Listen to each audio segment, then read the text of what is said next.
I made an account specifically to tell my story. I apologize for any formatting and grammar errors. I am in my early 20s, and this happened December last year. I live in New Zealand. After the school year, I went home in order to work over the summer. One day, I was invited to my friend's birthday party. I knew I was going to be late because of my work schedule, and I had to ride the bus because I don't drive and my dad is still at work. I ended up leaving the house around 5 to go to the bus stop adjacent to the library. I arrived at the bus stop to find that I missed all the buses that would send me to the party. I told my friends, apologized, and I could only make it after my dad finished work, but it would have been very late by then. I was very disappointed at myself, not only for missing the bus, but also because I didn't look at the schedule online before I left home. I was tired from work, and now from walking, that I decided to rest on the bus stop until the sun had set. It went downhill from here. I occupied the whole bench in one of the bus stop sheds, listening to music and checking on my friends to make myself still be part of the party.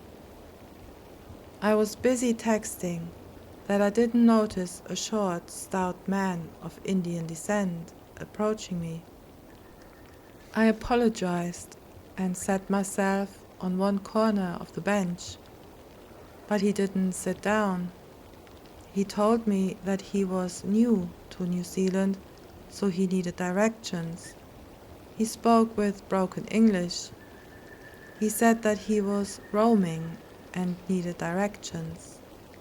I believed him because he was wearing a white sandal and gartered shorts. He wore very comfortable attire for walking. He kind of looked like he was dressed for bed, which in hindsight is a major red flag.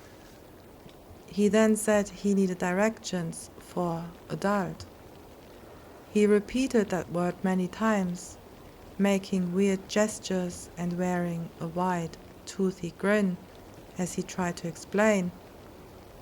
I thought he needed directions to Employment Help Center because that was adult to me, and I thought since he was a newbie in the country, he must need a source of cash.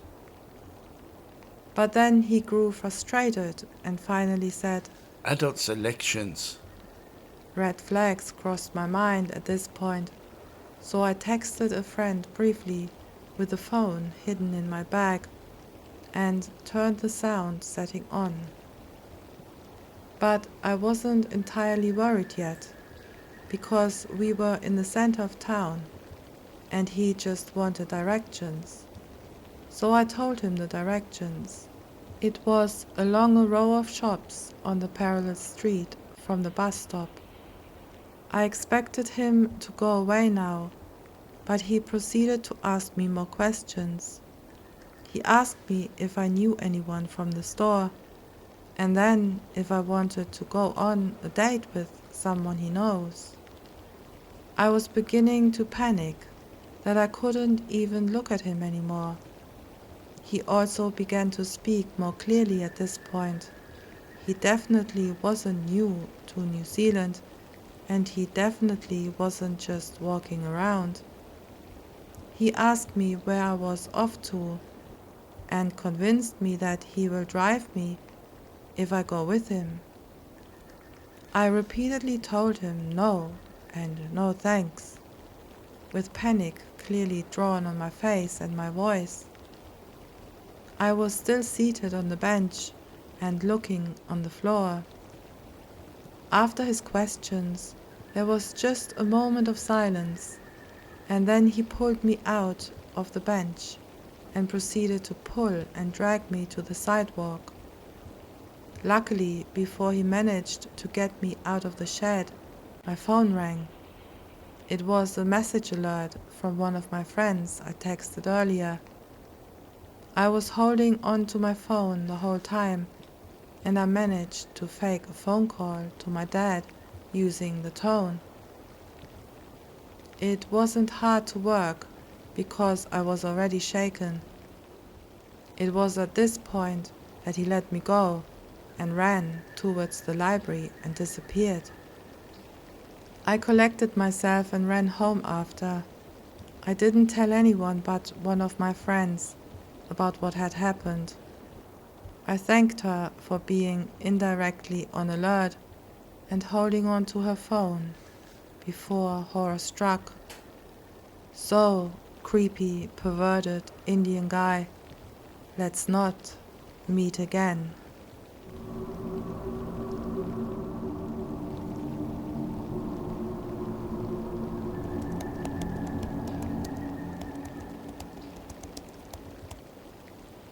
As a wild teenager, I had my fair share of lucky misses.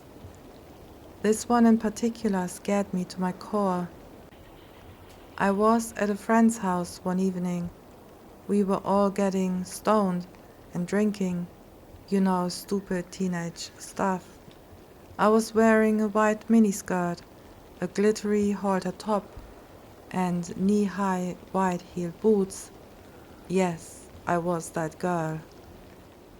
At around 12 a.m., I knew I had to be home, but there was no one sober enough to drive me.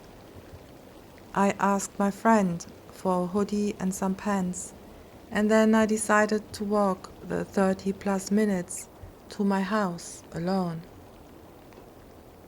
I had done this walk many, many times, so it felt safe enough to do so, except I hadn't done it at midnight, alone. Within the first 10 minutes, I passed the main intersection with no issues, and as I'm about to walk around the corner, down the main road into my area, a large green van pulls up beside me. Me being stoned and paranoid, my fingers automatically dialed 111. New Zealand police number. As I dialed the police, a young Islander man jumped out of the passenger seat and yelled at me to Get in the van. At this very moment, I had my phone to my ear, and the operator picked up and asked. Fire, ambulance, or police? I replied. Police, please. Upon hearing this, the young man jumped back into the van, and they sped off down the road. I continued to tell the operator a man just tried to get me into his van, and that I was stoned walking home. I ended the phone call because I knew I needed to keep my battery from dying, as I still had 20+ minutes to go before I reached my house. At this point I'm terrified, and my stoner's paranoia is at an all-time high. At an all-time high. This is a long straight road with only 2 bends in it. However, you can see most of the road from anywhere on the footpath.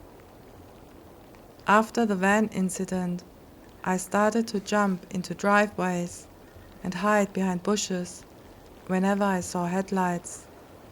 After doing this consistently for about 15 minutes, I started noticing a white sedan had passed at least 3 times. Thinking I must be seeing things, I continue to hide whenever I see headlights and make my way closer and closer to my street. I finally reached the empty paddock opposite the primary school, and I saw headlights again. Thinking on my feet, I quickly jumped over the 6-foot-high fence into the open paddock. There was a massive tree in the middle of the paddock, so I ran and hid behind the tree. A minute or so later, the white Toyota sedan pulled over directly in front of the paddock fence, and out jumped 5 fully grown men. The first thing said was, Where is she? Where is she? they started searching the street for me and were peering over the fence into the paddock. Panicked and absolutely myself, I dialed the police. Once I got the operator, I just keep repeating my name, address and current location. The operator finally calmed me down enough to ask me what was happening. I told her 5 men in a white sedan out on the street were searching for me, as if they wanted to kidnap me. I knew they were looking for me, as I was the only person walking the street at that time. She told me the police were on their way and to remain hidden. Finally, I heard the police sirens, what felt like an eternity later, but was probably about 5 minutes. They drove straight past the man, and they all scattered back in the car and fled. By this time I'm pretty sure I nearly wet myself, and I'm bawling my eyes out to the operator, saying they drove straight past. Suddenly I hear a man saying, Hello? Excuse me, girl. Are you okay? I went silent. The man said, Are those men looking for you? I live across the street and I could hear you crying. I peered out from behind the tree and said, Yeah, have they gone now? he said. Yeah. When the police went past, they fled. He then offered to take me to his house and keep me safe until the police came. So I hung up on the operator and climbed the fence and went into the guy's garage. He was a lovely guy, was working on his car in the garage a few doors down from the paddock. He offered me a warm drink and a cigarette to calm my nerves. After 10 minutes, it became evident the police weren't coming, so he dropped me home. At that age, I was young, dumb, and I definitely would have gotten kidnapped if I wasn't a paranoid stoner with a true crime passion.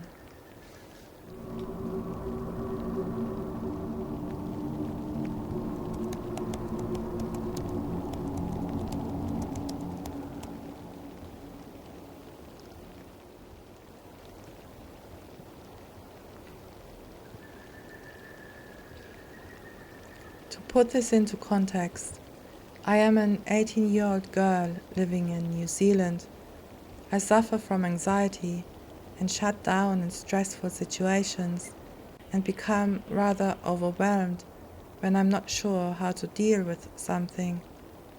This story happened yesterday whilst I was waiting at my bus station to catch a bus home. I had a long day at work and my legs were in pain, and all I wanted to do is get home and watch some YouTube in bed. It was getting dark and the sun was almost completely down. As I was listening to some music in a rather deserted area of the bus station, a man considerably larger than myself sauntered up and sat down directly next to me on the bench, which I didn't think much of. To put this into perspective, I'm roughly 55 kilograms. He must have been at least 100 and could have easily overpowered me.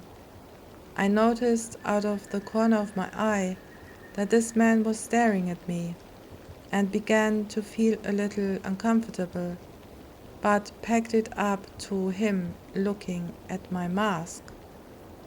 It's rather nondescript and just black. I ignored this and acted busy on my phone to avoid talking. As I said, I had a long day at work. The man began to talk, and I pulled out my AirPod to listen to what he was saying to me. The AirPod fell and landed on the ground, to which he picked it up for me, held onto it, and stared at it for a few seconds before handing it back to me. I was already getting bad vibes from this man. The conversation went something like this. Your eyes are beautiful. Did you get them from your mum or your dad? My mum, I guess. I kept my replies short to try signify I wasn't in the mood for talking, but he continued. What bus are you catching? Where do you live? I laughed nervously and told him I didn't feel very comfortable sharing where I lived, but I told him it was further up north. He then said, Why? It's not like I'm going to rape you. Isn't it really fancy up there? This was where I began to feel seriously uncomfortable and began to shake. He asked if I had a boyfriend, to which I said yes, and he proceeded to ask if I planned to marry him, to which I laughed and said yes. Oh, it kind of sounds like you're just ruining him. Are you sure you want to marry him?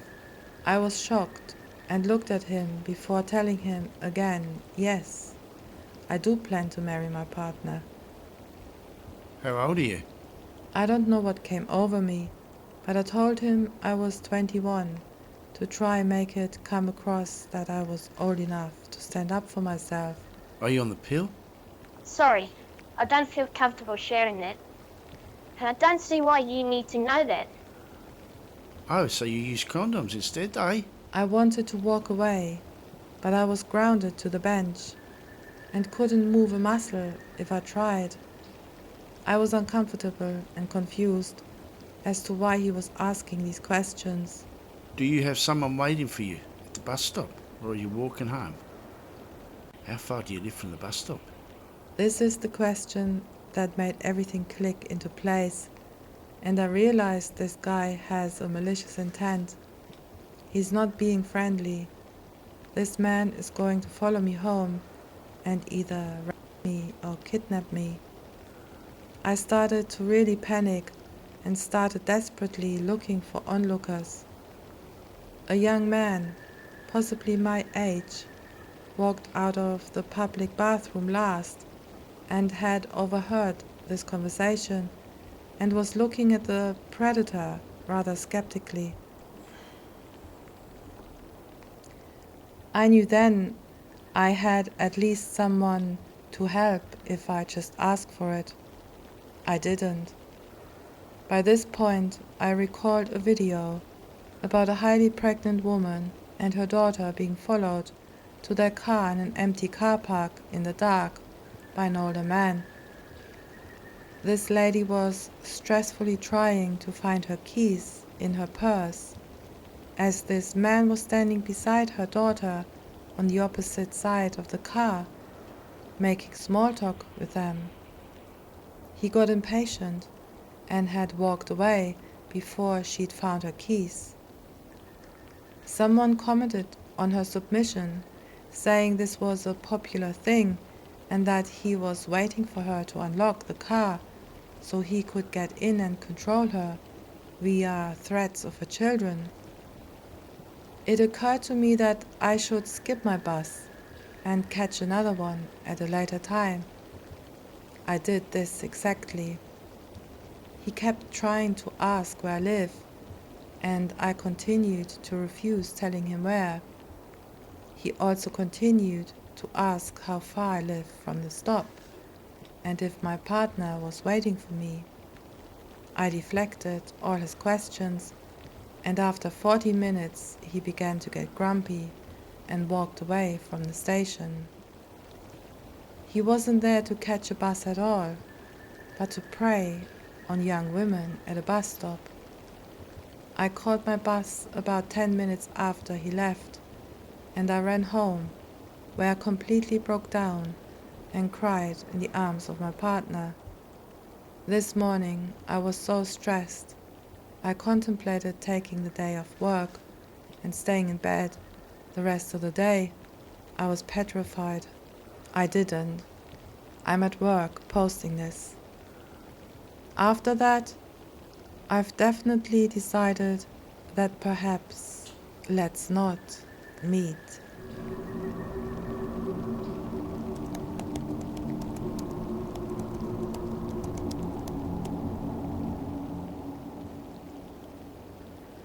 Hi there, long-time lurker, and got plenty of stories to share. This one makes my skin crawl and my whole insides cringe just thinking about it. Backstory: I grew up in a small town in New Zealand and had recently moved to a big city for university.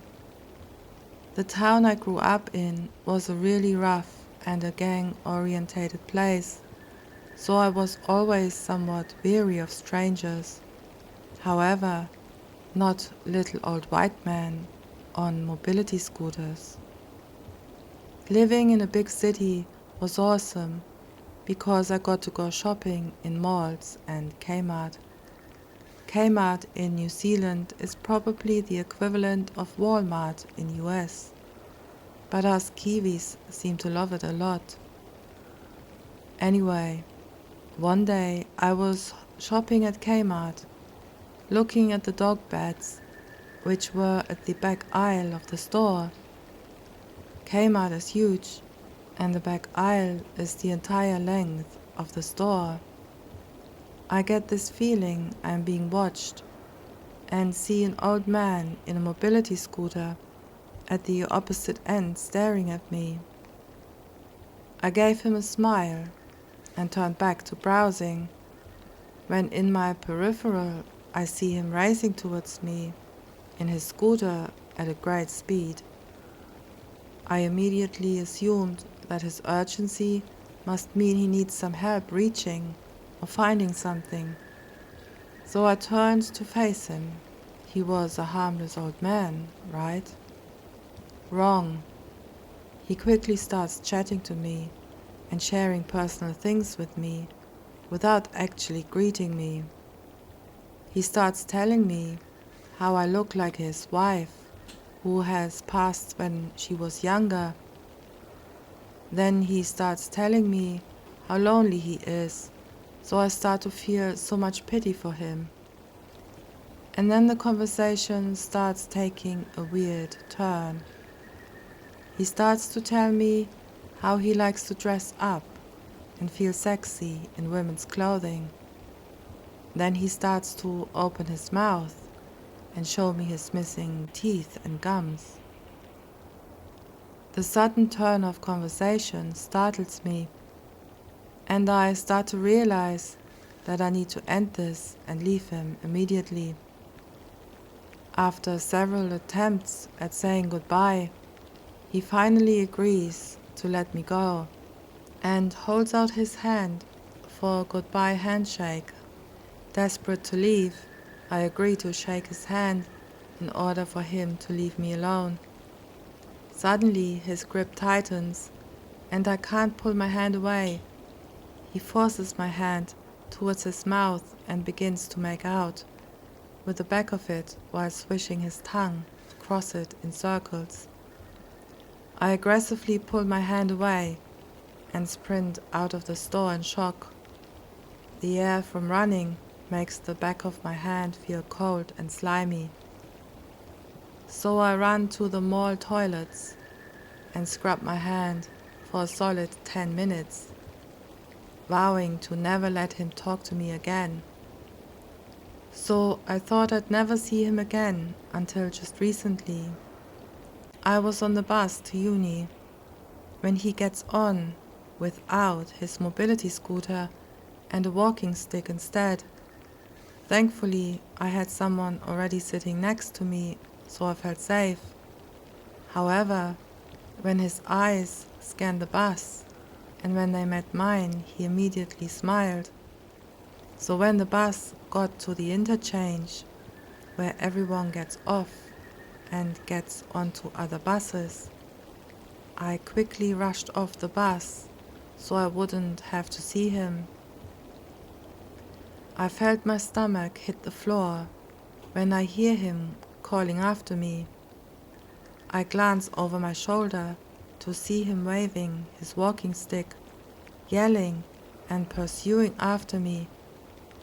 I quickly rush out into a shopping store to lose him, which is a success. The rest of the day goes fine until I go to return home and see that he is waiting at the stop I board my bus at. I hide until I can see my bus coming. He is looking around and starts to wander away from the bus stop, which is my cue to quickly board. I jump in line and quickly board. However, he has spotted me and is waving his stick and yelling after me again. I start to panic as I don't want to be trapped in a bus with him. He is just about to step on the bus when the driver all of a sudden slams the doors on him. This makes him furious, and he starts smashing his walking stick against the window and shouts. I look at the driver, who smiles, gives me a nod, and starts to pull away onto the road. I am overjoyed that this kind driver has literally just saved me from this creepy old man.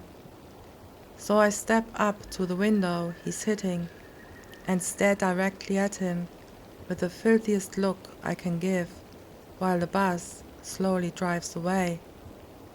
I literally felt like I got my power back. I later found out that this old man is a well-known creep in the community, which makes me so grateful that the bus driver saved me that day. So, lesson for everyone: don't let your kindness keep you trapped in a situation that is dangerous. If someone is giving you the creeps, it's for a good reason.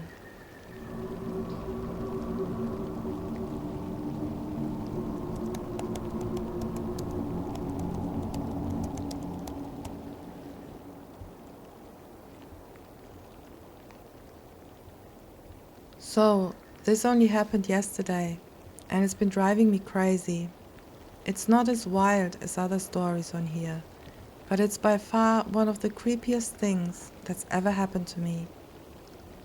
So, my husband and I are walking home from having a beer at the local pub around 6 p.m. In terms of setting the scene, we live in a small New Zealand town, population approximately 2,000. That's a real mixed bag in terms of residents.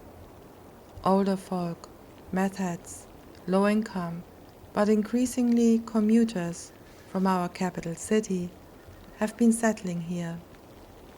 We fall into the latter category. It's spring here, so was still plenty light, and we are just chatting as we walk the 10 minutes or so home.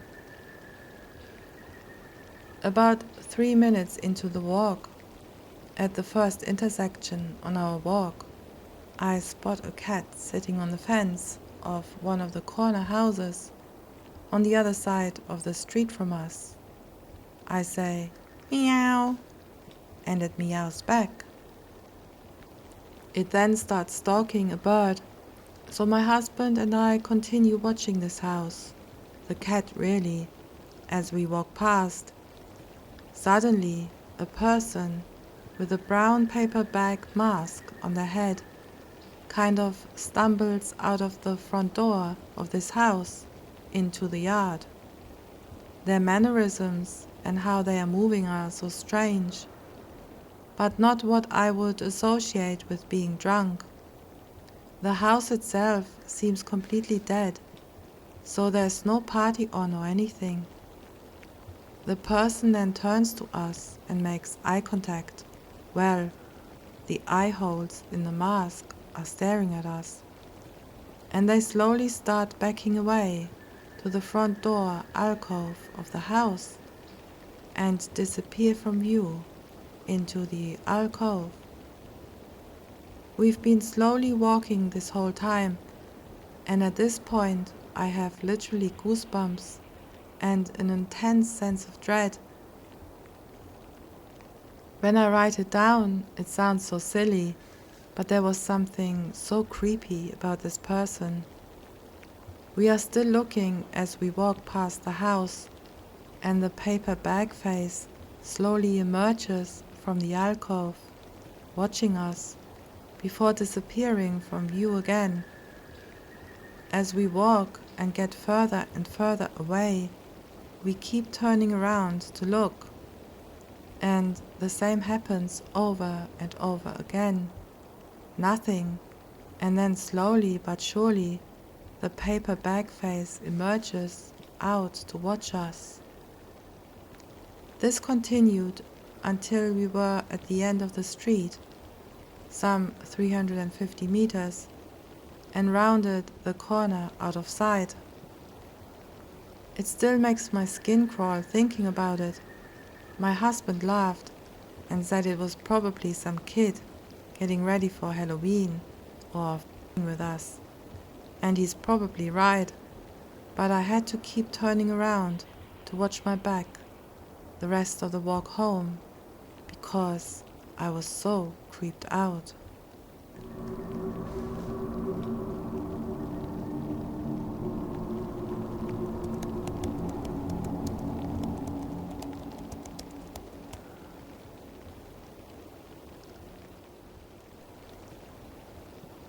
This took place in a really crappy part of Auckland, New Zealand.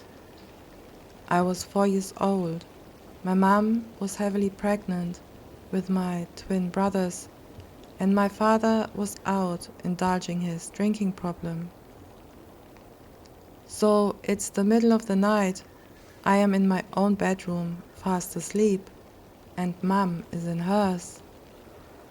She's woken up by the sound of shuffling in the corner of her room.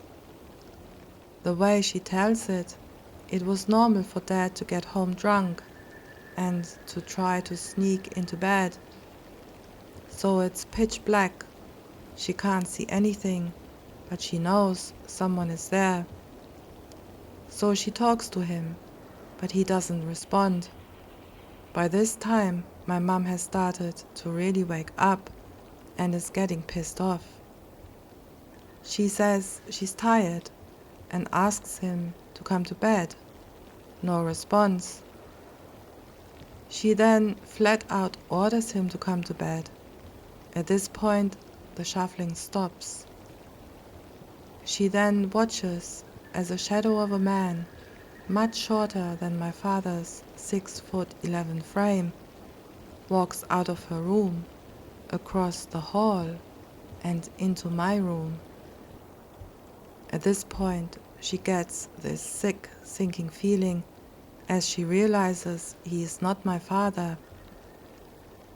She had no time to react before he smashed the window in my room, jumped out, and ran away. He stole jewelry and a money tin she'd been saving coins in. Police were called, but he was never caught. I know it might not be the creepiest story, but it has affected my mum ever since. The fact that she had called him honey and had asked him to come to bed several times really freaked her out.